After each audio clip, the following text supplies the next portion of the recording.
Hello everybody, this is Mahendra Sahu and welcome to MS classes. जैसा कि आप जानते हैं, geography chapter 1 India size and location का फर्स्ट पार्ट हम पहले ही कवर कर चुके हैं और ये हमारा सेकंड पार्ट है।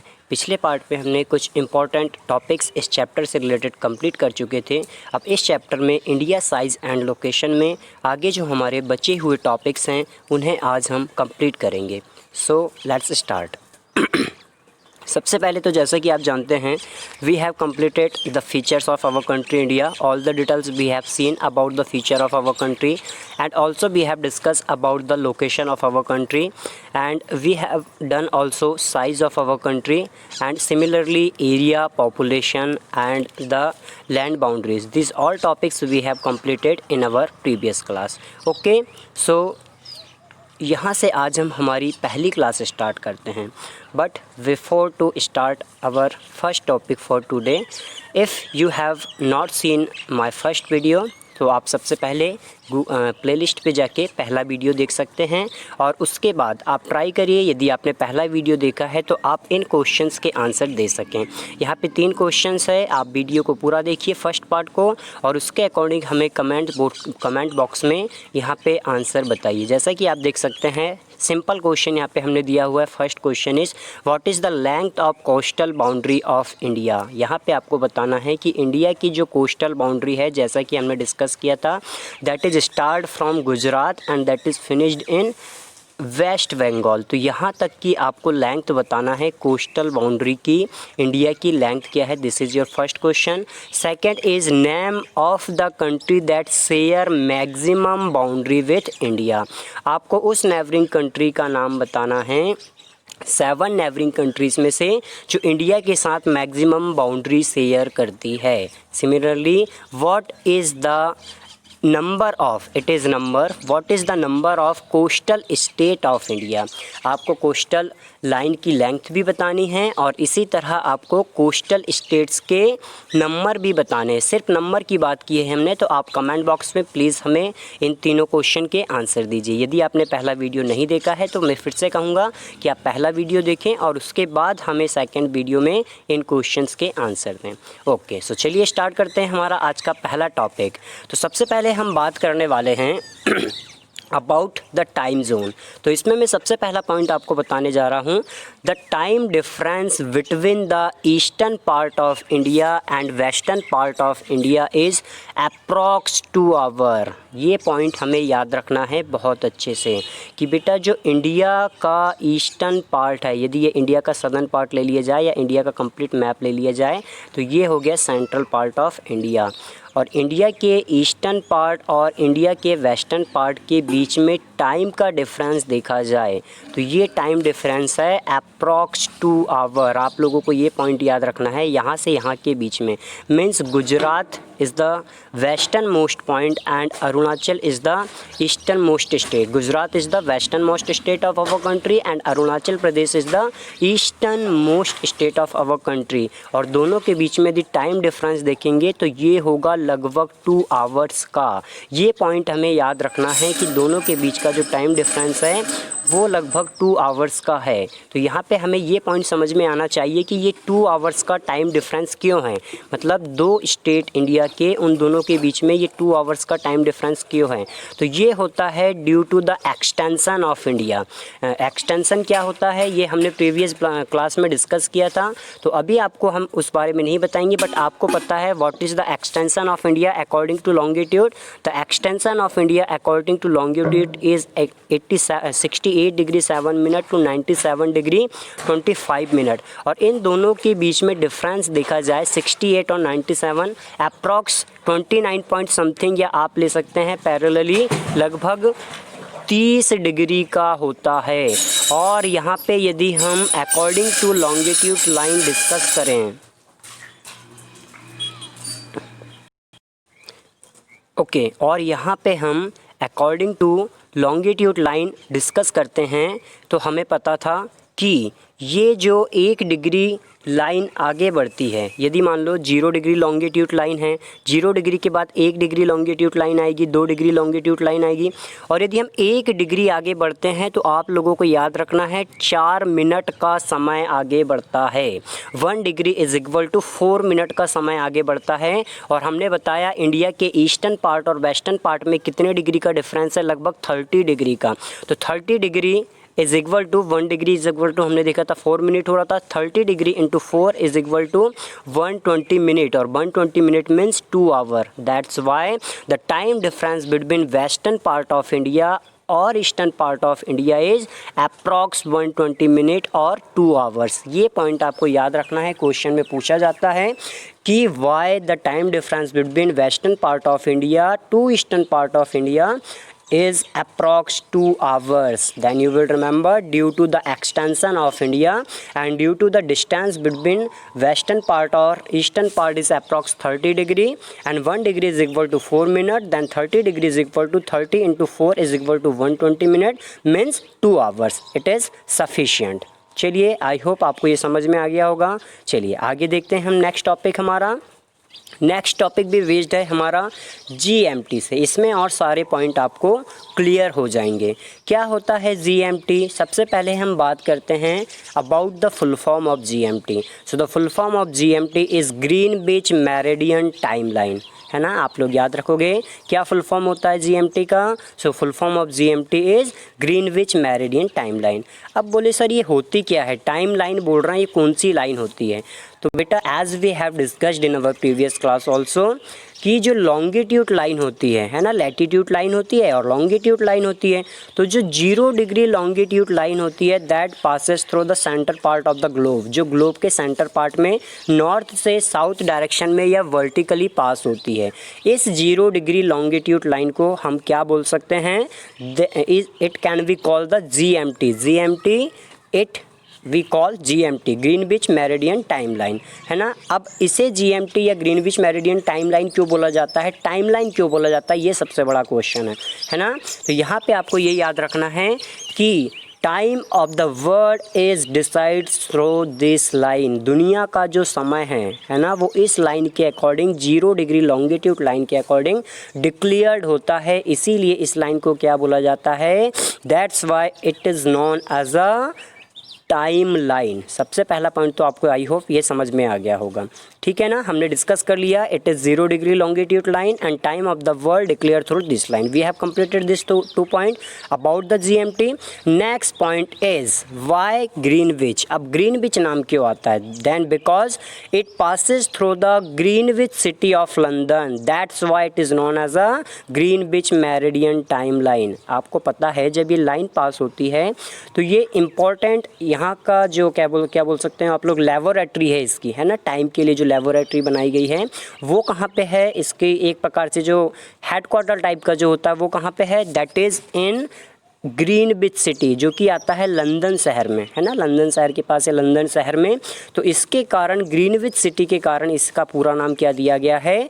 Greenwich meridian timeline. और इसी टाइमलाइन के according time of the world जो है वो डिक्लेयर किया जाता है। एक और पॉइंट आपको यहाँ पे ये याद रखना है कि इस 0 डिग्री लैटिट्यूड लाइन के यदि हम ईस्ट डायरेक्शन में जाते हैं या वेस्ट डायरेक्शन में जाते हैं तो क्या होता है?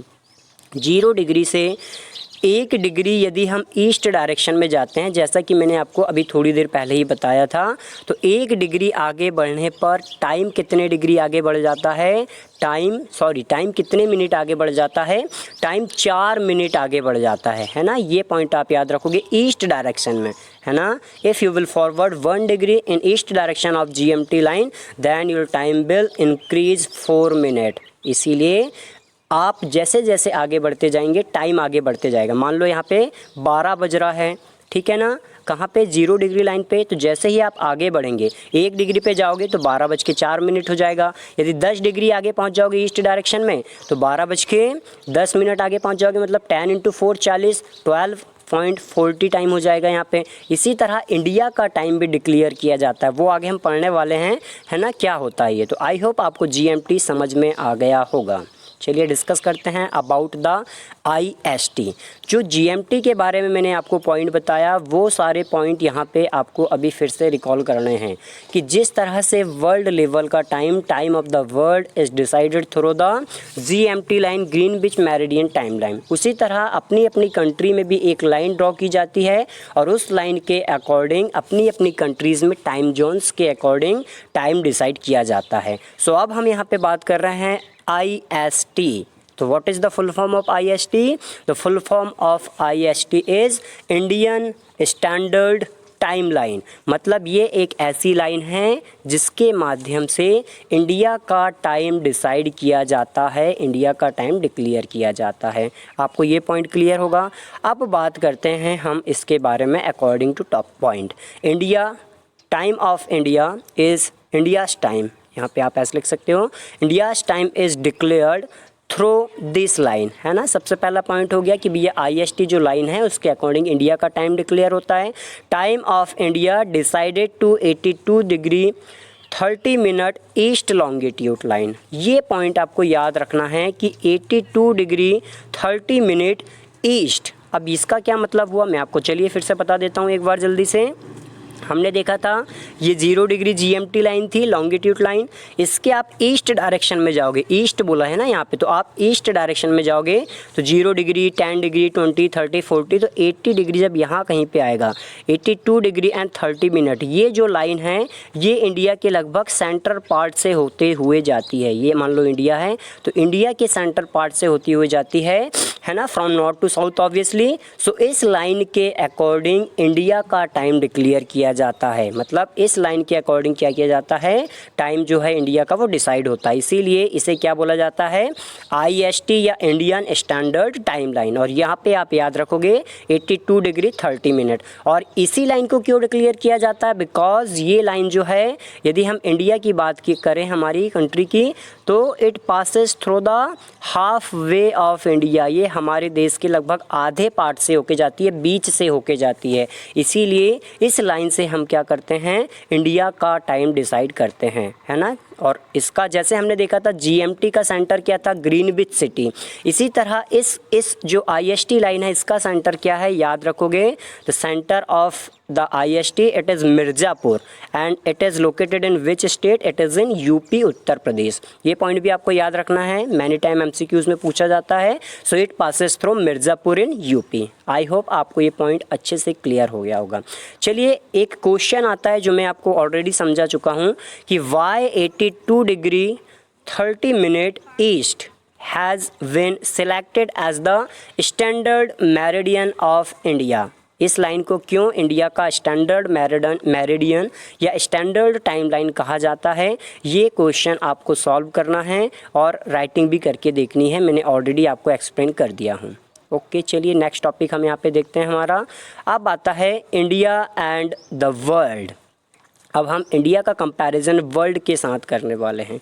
तो आप सभी को पता है India is located in which continent. Suppose this is the rough diagram of our Asia continent. So India is located in Asia continent. ये तो आप सभी को पता है कि एशिया कॉन्टिनेंट में आता है, ठीक है ना। From east to west it is located in central part of Asia and India is located in southern Asia. यदि डायरेक्शन के अकॉर्डिंग देखा जाए तो ये किस डायरेक्शन में आता है, साउथ डायरेक्शन में, है ना। यदि ये एशिया है पूरा तो इंडिया एशिया के किस डायरेक्शन में आता है, साउथ डायरेक्शन में।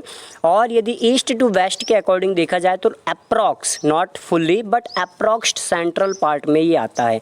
यदि ऐसे में लिया जाए तो सेंट्रल पार्ट और नॉर्थ टू साउथ के अकॉर्डिंग लिया जाए तो सदर्न पार्ट। तो ये पॉइंट आपको याद रखना है। According to north to south it is located in southern Asia and from east to west it is located in central part of Asia. ये तो सिंपल है, इसमें भी कोई भी एक्सप्लेनेशन की रिक्वायरमेंट नहीं है। बट एक पॉइंट आपको यहाँ पे मोस्ट इंपॉर्टेंट याद रखना है, that is about the Suez canal या सुएज नहर के बारे में आपने कई बार नाम सुना होगा, है ना। जो बड़ी लॉन्गेस्ट नहर ऑफ द वर्ल्ड है उनमें से सुएज कैनाल एक आती है, ठीक है ना। So it connect red sea to Mediterranean sea. सबसे पहला पॉइंट तो आपको यही याद रखना है यहाँ पे कि जो सुएज कैनाल है, सुएज नहर है, ये किन किन दो सी को कनेक्ट करती है, तो ये कनेक्ट करती है रेड सी और मेडिटेरियन सी को। आपको लोकेशन याद रखनी है, मैं मैप निकाल नहीं पाया हूँ तो मैं आपको ओरली बताता हूँ। जैसा कि आप जानते हैं ये हमारा एशिया कॉन्टिनेंट हो गया, this is our Europe continent and this is our Africa continent. So Mediterranean sea is located between Europe and Africa, ये हो गया आपका मेडिटेरियन सी, है ना, Mediterranean sea. Similarly red sea आता है आपका western part of Asia, Asia जो कॉन्टिनेंट है उसके वेस्टर्न पार्ट में आपका रेड सी आता है। तो जो सुएज कैनाल है ये कनेक्ट करती है यहाँ से यहाँ तक, किस किस को, रेड सी टू मेडिटेरियन सी, ये पॉइंट आपको याद रखना है। It connect Red Sea to Mediterranean Sea and Mediterranean Sea is located between the Asia and Europe continent and Red Sea it is in western part of Asia continent। चलो connect तो कर रही है, but इसका क्या importance है, तो बेटा इसका इंपॉर्टेंस आपको यहाँ पे समझ में आएगा। देखो जरा, since the opening of Suez canal of 1869 इन 1869, जब सुएज कैनाल बनती है, कंप्लीट होती है 1869 में, 1869 में बन के तैयार होती है। देन क्या होता है, India's distance from Europe has been reduced by 7000 kilometre. ये पॉइंट आपको याद रखना है कि पहले जो ईस्ट इंडिया कंपनी हमारे यहाँ पे ट्रेड करने आई थी, तो ऑब्वियसली जैसे आपको बताता हूँ, ये यूरोप कॉन्टिनेंट हो गया, ये हमारा अफ्रीका कॉन्टिनेंट हो गया, this is our Asia continent and ये इंडिया। तो जब यूरोप की कंपनी इंडिया में आती थी, और ये अटलांटिक सी है that is located in the western part of Europe and Africa continent. So Europe से यदि कोई कंपनी को इंडिया में आना है, यहाँ पे आना है, तो उसके लिए क्या करना होता था, इन्हें इस अटलांटिक ओशन से होते हुए अफ्रीका के नीचे से, अफ्रीका के सदर्न पार्ट से ये इंडिया में आते थे, ठीक है ना। बट जैसे ही हमारी सुएज कैनाल बनती है, हमने देखा यहाँ पे रेड सी था, यहाँ पे मेडिटेरियन सी था, इन दोनों को कनेक्ट कर दिया गया। तो अब डायरेक्ट क्या हो रहे थे, जो भी ट्रेडर्स थे इंडिया से यूरोप जाते थे या यूरोप से इंडिया आते थे, वो इस रूट का यूज़ ना करके डायरेक्ट इस रूट के माध्यम से क्या करते थे, इंडिया से यूरोप पहुँच जाते थे। तो इसके कारण जो डिस्टेंस था 7000 किलोमीटर का, वो रिड्यूस हो गया था। ये पॉइंट आपको याद रखना है। जब सुएज कैनाल 1869 में ओपन होती है, तो कितना रेड्यूस हो जाता है, distance between Europe continent and India. Specially हम इंडिया की बात कर रहे हैं क्योंकि हमारे देश में ही कई सारी यूरोपियन कंपनीज है ना, जैसे ब्रिटिश ईस्ट इंडिया कंपनी वगैरह वो आई थी। तो 7000 किलोमीटर ये रेड्यूस हो जाता है, ये पॉइंट आपको याद रखना है। आई होप आपको अच्छे से क्लियर हो गया होगा। अब हम एक बार फिर से बात कर लेते हैं India and it's neighbouring countries की। कल हमने देखा था, फिर भी हम एक बार देख लेते हैं कि नेबरिंग कंट्रीज़ कौन कौन सी आती है इंडिया की। सो आप सभी को पता है 7 नेबरिंग कंट्रीज़ हम डिस्कस करते हैं, स्पेशली जो लैंड बाउंड्री शेयर करती है इंडिया के साथ। तो आपको पता है, यदि ये हमारी कंट्री इंडिया हो गई, जस्ट वेट अ सेकेंड, है ना, ये हमारी कंट्री इंडिया हो गई, तो इसकी जो नेबरिंग कंट्रीज़ है उसकी बात करते हैं। सबसे पहले इंडिया के वेस्ट डायरेक्शन में जो नेबरिंग कंट्रीज़ आती है, या नॉर्थ वेस्ट डायरेक्शन में जो नेबरिंग कंट्री आती है, that is Pakistan and Afghanistan, है ना। Pakistan and Afghanistan, this both are located in east direction of India, ठीक है ना। ये पॉइंट आपको याद रखना है। पाकिस्तान अफगानिस्तान 2 हो गया।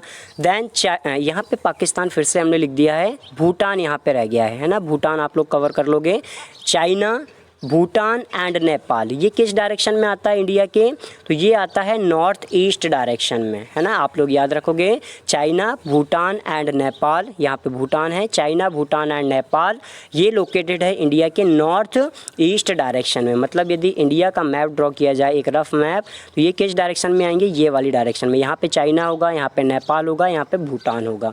ये हो गए 5 नेबरिंग कंट्रीज़। और इसी तरह हम बात करें ईस्ट डायरेक्शन की, है ना, तो बांग्लादेश आता है और साथ ही साथ म्यांमार आता है। ये 2 स्टेट हमारे इंडिया के ईस्ट डायरेक्शन में लोकेटेड हैं।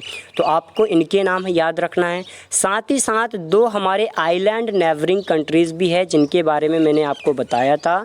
आइलैंड नेबरिंग कंट्रीज़ का मतलब जो द्वीपीय देश हैं, है ना, जैसे एक श्रीलंका हो गया और एक मालदीव हो गया। इन दोनों के नाम आपको याद रखना है, ठीक है ना। Sri Lanka and Maldives are 2 island neighbouring countries of India. एक तो श्रीलंका ये हो गया, दूसरा मालदीव ये हो गया। इन दोनों के नाम भी आपको याद रखना है। बट ये आते हैं हमारे जो आइलैंड नेबरिंग कंट्रीज़ है उनमें। इसके बाद एक पॉइंट यहाँ पे पूछा जाता है कि name of the state that separate India to Sri Lanka. उस स्टेट का नाम आपको बताना है जो इंडिया को श्रीलंका से अलग करता है। स्टेट का मतलब क्या होता है? State is a narrow water strip that joint to large water bodies. एक छोटी पानी की पट्टी का क्षेत्र होता है, जैसे आप यहाँ देख सकते हो नैरो वाटर स्ट्रिप है ना, जो दो बड़ी बॉडीज़ को, यहाँ पे बे ऑफ बंगाल है, यहाँ पे आपका अरेबियन सी है, इन दोनों को कनेक्ट कर रहा है। तो यहाँ पे स्ट्रेट का नाम क्या है? इट इज़ पाक स्ट्रेट। क्या नाम आपको याद रखना है? ये पाक स्ट्रेट है that is located between India and Sri Lanka and that separate India to Sri Lanka. ये पाक स्ट्रेट है जो इंडिया और श्रीलंका को अलग करता है। और मन्नार की खाड़ी भी, आप गल्फ ऑफ मन्नार भी यहाँ पे याद रख सकते हैं। It is also between India and Sri Lanka, है ना। गल्फ ऑफ मन्नार भी इंडिया और श्रीलंका के बीच में आता है। एक और क्वेश्चन पूछा जाता है कि मालदीव आइलैंड जो है, अभी हमने डिस्कस किया Maldives is also a island neighbouring country of India. तो मालदीव आइलैंड की लोकेशन क्या है? तो हमारा जो लक्षद्वीप यूनियन टेरिटरी है, इसके सदर्न पार्ट में आता है मालदीव। ये पॉइंट भी आप लोग याद रखोगे। Maldives islands are situated to the southern of Lakshadweep island. चलिए नेक्स्ट पॉइंट देखते हैं। यहाँ तक हमारे इंपॉर्टेंट पॉइंट कवर हो गए थे, बट पिछली क्लास में हमारा एक पॉइंट छूट गया था, तो हम उसे अभी डिस्कस करने वाले हैं। चलिए जल्दी से उसे देख लेते हैं। ओके, तो ट्रॉपिक ऑफ कैंसर के बारे में आपको याद रखना है। ट्रॉपिक ऑफ कैंसर क्या है ये? तो हमने प्रीवियस क्लास में ऑलरेडी डिस्कस किया है। Tropic of cancer is a latitude line, है ना, हमने डिस्कस किया था। जो लॉन्गिट्यूड और लैटिट्यूड लाइन होती है, 0 degree latitude line is known as a equator line and 23.5 degree north direction में जो लैटिट्यूड लाइन है, इसे बोला जाता है क्या? Tropic of cancer. तो हमें ये पता करना है इसके बारे में डिटेल कि सबसे पहले तो ये इंडिया के सेंट्रल पार्ट से पास होती है, ये आप याद रखोगे।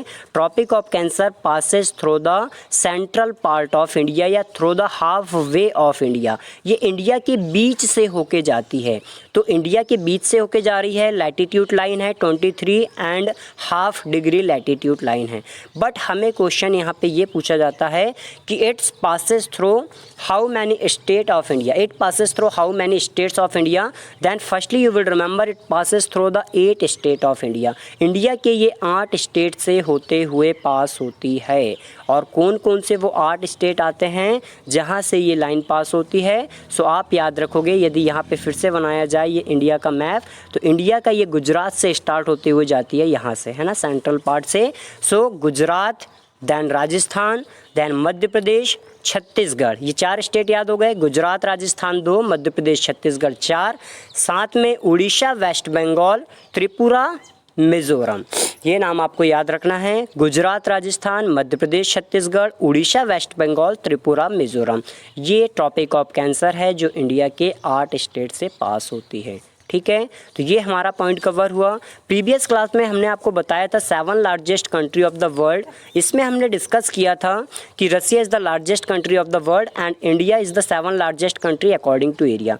बट यहाँ पे हमने कुछ कन्फ्यूज़न कर लिया था। अकॉर्डिंग टू NCERT देखा जाए so USA is the 3rd largest country and China is the 4th largest country. तो आप फिर से याद रखोगे, according to area 7 largest country of the world. First is Russia, second is Canada, third is USA, fourth is China, fifth is Brazil, sixth is Australia and seventh is India. ये 7 largest country of the world आपको याद रखनी है। I hope आपको समझ में आ गया होगा। तो यहाँ पे हमारा जो चैप्टर फर्स्ट है जियोग्राफी का, ये हमने फिनिश कर लिया है। एक एक इम्पॉर्टेंट पॉइंट को हमने डिस्कस कर लिया है। ठीक है, so it is sufficient for today. Thank you so much and also subscribe, like and share to this channel.